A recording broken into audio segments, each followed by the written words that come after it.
नमस्कार दोस्तों, study with ओझा में आपका बहुत बहुत स्वागत है। दोस्तों कैसे हैं आप लोग? आई होप अच्छे होंगे। दोस्तों हमेशा की तरह एक और वीडियो के साथ हाजिर हूँ टॉप 10 सीरीज के साथ, जो कि आपके एग्जाम के लिए काफ़ी इंपॉर्टेंट है। तो चलते हैं, देखते हैं कि आप लोग की यूपीएसआई की तैयारी कैसे चल रही है और आप लोग हमारे जीके के टॉप 10 क्वेश्चनों में से कितने क्वेश्चन का आंसर कर पाते हैं। वीडियो के लास्ट में आप लोग अपना स्कोर हमें कमेंट बॉक्स के माध्यम से बता सकते हैं कि आज का स्कोर आप लोगों का क्या रहा। तो चलते हैं, टेस्ट को शुरू करते हैं और देखते हैं आज का पहला क्वेश्चन क्या है। पहला क्वेश्चन है, निम्नलिखित में से कौन एक प्रशांत महासागर की ठंडी जलधारा नहीं है। तो आप लोगों को इसका आंसर बताने के लिए 5 सेकंड का टाइम है और ज़्यादा टाइम चाहिए तो वीडियो को पॉज कर लेना। तो जल्दी से क्वेश्चन नंबर 1 का राइट आंसर बताइए क्या होगा। दोस्तों यहाँ पे आपसे पूछ रहा है कि प्रशांत महासागर की ठंडी जलधारा नहीं है, यानी कि कौन सी इनमें से गर्म जलधारा के बारे में पूछा है। ठीक है, तो जल्दी से क्वेश्चन नंबर 1 का राइट आंसर बताइए क्या होगा। तो चलते हैं दोस्तों, क्वेश्चन नंबर 1 का राइट आंसर जान लेते हैं। इसका राइट आंसर जाता है ऑप्शन नंबर सी, जो कि बिल्कुल करेक्ट आंसर होगा। यानी कि अलास्का की जो जलधारा है दोस्तों, ये एक गर्म जलधारा है। बाकी ऑप्शन नंबर ए, बी और डी जो है दोस्तों, ये ठंडी जलधारा है। ठीक है, याद रखना इसका right answer option number c होगा, बिल्कुल करेक्ट। चलते हैं क्वेश्चन नंबर 2 की ओर। क्वेश्चन नंबर 2 है, भारतीय मानक समय रेखा निम्न में से किस राज्य से होकर गुजरती है। तो फटाफट क्वेश्चन नंबर 2 का राइट आंसर बताइए क्या होगा। दोस्तों यहाँ पे आपसे पूछ रखा है कि मानक समय रेखा जो है किन राज्य से होकर गुजरती है। ठीक है, तो बिल्कुल भी कंफ्यूज मत होइएगा। क्वेश्चन का राइट आंसर आप हमें जल्दी से बताइए कि क्या होगा। तो दोस्तों सबसे पहले हम लोग जान लेते हैं कि जो मानक समय रेखा है कुल 5 राज्यों से होकर गुजरती है। याद रखना टोटल कितने राज्यों से गुजरती है, तो 5 राज्यों से। कौन कौन से? यूपी, एमपी, छत्तीसगढ़, उड़ीसा और आंध्र प्रदेश। तो अब इस क्वेश्चन का राइट आंसर आप लोग आसानी से कर पाए होंगे। ठीक है, तो इसका राइट आंसर क्या होगा, तो ऑप्शन नंबर ए, जो कि बिल्कुल करेक्ट आंसर होगा। यानी कि उड़ीसा, उड़ीसा से जो कि मानक समय रेखा गुजरती है। ठीक है, याद रखना इंपॉर्टेंट क्वेश्चन है। चलते हैं क्वेश्चन नंबर 3 की ओर। क्वेश्चन नंबर 3 है, निम्नलिखित में से किस देश के साथ पश्चिम बंगाल राज्य की सीमा नहीं लगती है। तो 4 ऑप्शन है, फटाफट इसका राइट आंसर बताइए क्या होगा। पश्चिम बंगाल के राज्य की सीमा नहीं लगती है। ठीक है, ये ऑप्शन नंबर ए है भूटान, बी है नेपाल, ऑप्शन नंबर सी है म्यांमार, ऑप्शन नंबर डी है बांग्लादेश। तो इसका करेक्ट आंसर क्या होगा, चलते हैं देख लेते हैं। इसका right answer option number c, जो कि बिल्कुल करेक्ट आंसर होगा। ठीक है, जो कि म्यांमार इसका राइट आंसर होगा। पश्चिम बंगाल के साथ 3 देश जो कि सीमा बनाते हैं, कौन कौन से, तो याद रखना भूटान, नेपाल और बांग्लादेश। ठीक है, इसका right answer option number c, जो कि बिल्कुल करेक्ट आंसर होगा। चलते हैं क्वेश्चन नंबर 4 की ओर। क्वेश्चन नंबर 4 है, संविधान के आर्टिकल 1 के अंतर्गत यूनियन ऑफ स्टेट में निम्न में से कौन सम्मिलित है। तो ऑप्शन देख लेते हैं। ऑप्शन ए कह रहा है केवल राज्य, ऑप्शन बी कह रहा है केंद्र शासित प्रदेश, ऑप्शन सी है राज्य और केंद्र शासित प्रदेश दोनों, और ऑप्शन नंबर डी है संपूर्ण भारतीय राज्य। तो फटाफट क्वेश्चन नंबर 4 का राइट आंसर बताइए क्या होगा। दोस्तों यहाँ पे अगर आप लोगों को पता होगा कि आर्टिकल 1 में क्या है, तो आप लोग इस क्वेश्चन का राइट आंसर आसानी से कर पाएंगे। ठीक है, तो चलते हैं दोस्तों, क्वेश्चन नंबर 4 का राइट आंसर जान लेते हैं। इसका राइट आंसर जाता है ऑप्शन नंबर ए, जो कि बिल्कुल करेक्ट आंसर होगा, यानी केवल राज्य।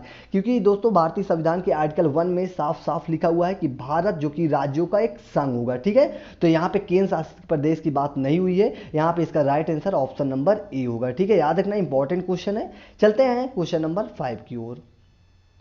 क्वेश्चन नंबर 5 है, संविधान के किस भाग को भारत का मैग्ना कार्टा की संज्ञा दी गई है। तो क्वेश्चन नंबर 5 का राइट आंसर आप हमें कमेंट बॉक्स के माध्यम से बताइए कि क्या होगा। तो चलते हैं क्वेश्चन नंबर 5 का राइट आंसर जान लेते हैं। इसका राइट आंसर जाता है ऑप्शन नंबर सी, जो कि बिल्कुल करेक्ट है, यानी कि भाग 3। दोस्तों संविधान के भाग 3 में वर्णित मूल अधिकारों को भारत का मैग्ना कार्टा की संज्ञा दी गई है, जो आर्टिकल 12 से लेकर 35 तक के में उल्लेख है। ठीक है, याद रखना। चलते हैं क्वेश्चन नंबर 6 की ओर। क्वेश्चन नंबर 6 है, संसदीय प्रणाली में शून्यकाल किस देश की देन है। तो फटाफट देख लेते हैं ऑप्शन। ऑप्शन ए कह रहा है भारत, ऑप्शन बी है ब्रिटेन, ऑप्शन सी है फ्रांस, ऑप्शन डी है अमेरिका। तो जल्दी से बताइए दोस्तों कि जो संसदीय प्रणाली में शून्यकाल की जो नाम दिया गया है, ये किस देश ने दिया है। ठीक है, क्वेश्चन नंबर 6 का राइट आंसर बताइए क्या होगा। तो चलते हैं दोस्तों, क्वेश्चन नंबर 6 का राइट आंसर जान लेते हैं। इसका राइट आंसर जाता है ऑप्शन नंबर ए, जो कि बिल्कुल करेक्ट आंसर होगा, यानी कि भारत। दोस्तों शून्यकाल जो कि प्रश्नकाल के तुरंत बाद जो शुरू होता है, उसको क्या बोलते हैं, उसको शून्यकाल बोलते हैं। ठीक है, इसका समय भी याद रखना, 12 से 1 के बीच जो समय होता है उसको क्या बोला जाता है, शून्यकाल समय होता है। ठीक है, और प्रश्नकाल समय कितने बजे से कितने बजे के बीच होता है, तो 11 बजे से लेकर 12 बजे के बीच में प्रश्नकाल होता है। ठीक है, याद रखना। और इसकी शुरुआत जो हुई थी शून्यकाल की दोस्तों, तो ये 1962 से शुरुआत इसकी हुई थी, याद रखना। सन भी पूछ रखा है, तो याद रखना 1962 से इसकी शुरुआत हुई थी। चलते हैं क्वेश्चन नंबर 7 की ओर। क्वेश्चन नंबर 7 है, निम्न में से किस वर्ष भारत में राष्ट्रीय आपातकाल लागू नहीं हुआ? तो फटाफट 4 ऑप्शन है, देख लेते हैं। ऑप्शन ए है 1965, ऑप्शन बी 1962, ऑप्शन सी है 1975 और ऑप्शन डी है 1971। तो इसका राइट आंसर आप हमें कमेंट बॉक्स के माध्यम से जल्दी से बताइए कि राष्ट्रीय आपातकाल लागू नहीं हुआ था, तो किस वर्ष नहीं हुआ था आप लोगों को ये बताना है। तो जल्दी से इसका करेक्ट आंसर बताइए क्या होगा। दोस्तों सबसे पहले बात कर लेते हैं हमारे संविधान में जो कि 3 प्रकार के आपात उपबंध हैं, जैसे कि इसमें से 3 कौन कौन से हैं। तो याद रखना, राष्ट्रीय आपातकाल जो कि 352 में है, राष्ट्रपति शासन 356 में है, वित्तीय आपातकाल जो कि 360 में है। 3 प्रकार के आपातकाल हैं, याद रखना।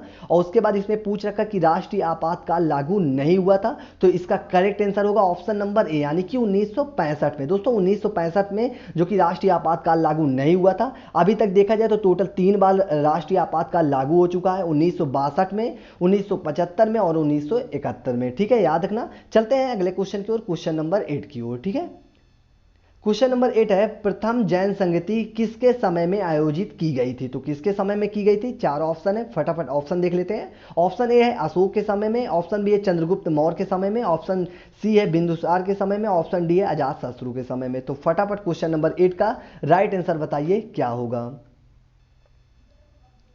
तो चलते हैं दोस्तों, क्वेश्चन नंबर 8 का राइट आंसर जान लेते हैं। इसका राइट आंसर जाता है ऑप्शन नंबर बी। अगर आप लोगों ने दिया है तो बिल्कुल करेक्ट, यानी कि चंद्रगुप्त मौर्य के समय में जो कि प्रथम जैन संगति आयोजित की गई थी। ठीक है, याद रखना, बिल्कुल भी कंफ्यूज मत होइएगा।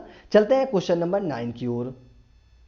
क्वेश्चन नंबर 9 है, निम्न में से कौन सा युद्ध शेर शाह सूरी से संबंधित नहीं है? तो क्वेश्चन नंबर 9 का राइट आंसर बताइए क्या होगा। इंपॉर्टेंट क्वेश्चन है, तो आप लोगों को सबसे पहले आप लोगों को ये पता होगा कि कौन सा युद्ध किनके बीच लड़ा हुआ होगा, लड़ा गया था, तभी आप इस क्वेश्चन का आंसर कर पाएंगे। ठीक है, तो चलते हैं ऑप्शन देख लेते हैं इसका। ऑप्शन ए है चौसा का युद्ध, ऑप्शन बी है सूरजगढ़ की लड़ाई, ऑप्शन सी है बिलग्राम का युद्ध, ऑप्शन डी है सामूगढ़ की लड़ाई। तो फटाफट क्वेश्चन नंबर 9 का राइट आंसर बताइए क्या होगा। तो चलते हैं दोस्तों, क्वेश्चन नंबर 9 का राइट आंसर जान लेते हैं। इसका राइट आंसर जाएगा ऑप्शन नंबर डी, जो कि बिल्कुल करेक्ट आंसर होगा, यानी कि सामूगढ़ की लड़ाई जो हुई थी ये शेर शाह सूरी से संबंधित नहीं है। बाकी ऑप्शन नंबर जो ए है चौसा का युद्ध, ये आप लोगों को पता होगा शेर शाह सूरी और हुमायूं के बीच हुआ था 1539 में। उसके बाद जो सूरजगढ़ की लड़ाई हुई थी ये भी शेर शाह सूरी और बंगाल के शासक महमूद शाह को हराया था, और ये युद्ध हुआ था 1536 में। ठीक है, बात कर ले दोस्तों बिलग्राम का युद्ध, तो बिलग्राम का युद्ध जो हुआ था ये भी शेर शाह सूरी और हुमायूं के बीच हुआ था, जिसमें हुमायूं की हार हुई थी, और ये भी युद्ध कब हुआ था? तो 1540 में। लेकिन जो यहाँ पे सामूगढ़ की लड़ाई जो हुई थी ये शेर शाह सूरी से संबंधित नहीं, क्योंकि ये युद्ध जो हुआ था ये शाहजहां के पुत्रों के बीच उत्तराधिकारी के लिए युद्ध हुआ था। ठीक है, तो इसका right answer option number D, जो कि बिल्कुल करेक्ट आंसर होगा। चलते हैं क्वेश्चन नंबर 10 देख लेते हैं, जो कि आज का हमारा लास्ट क्वेश्चन होगा।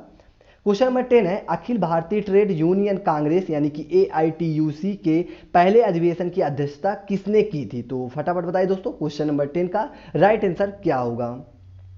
तो सबसे पहले दोस्तों हम लोग बात कर लेते हैं कि अखिल भारतीय ट्रेड यूनियन कांग्रेस की जो स्थापना कब हुई थी और इसके संस्थापक कौन थे, क्योंकि जो पहले अध्यक्षता जिसने किया था वो अलग है और संस्थापक जो है वो अलग है। ठीक है, तो इसकी स्थापना जो हुई थी दोस्तों वो हुई थी 1920 में हुई थी। ठीक है, और इसके संस्थापक कौन थे? तो NM जोशी थे। ठीक है, याद रखना।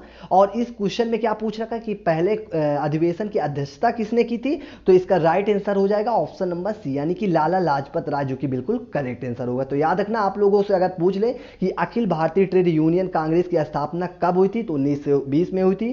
किस इसके संस्थापक कौन है? तो NM जोशी ने किया था। और इसकी पहली अध्यक्षता किसने की थी? तो लाला लाजपत राय, जो कि बिल्कुल करेक्ट आंसर होगा। ठीक है दोस्तों, इसी के साथ हमारा वीडियो समाप्त हुआ। अगर आप लोगों को वीडियो अच्छा लगा हो तो लाइक शेयर कमेंट करना ना भूलें, और चैनल में नए हैं तो चैनल को प्लीज सब्सक्राइब कर लें। और वीडियो में कोई भी प्रकार का आप सुझाव देना चाहते हैं तो कमेंट बॉक्स के माध्यम से आप अपना सुझाव हमें दे सकते हैं। वीडियो देखने के लिए थैंक्स फॉर वॉचिंग। जय हिंद।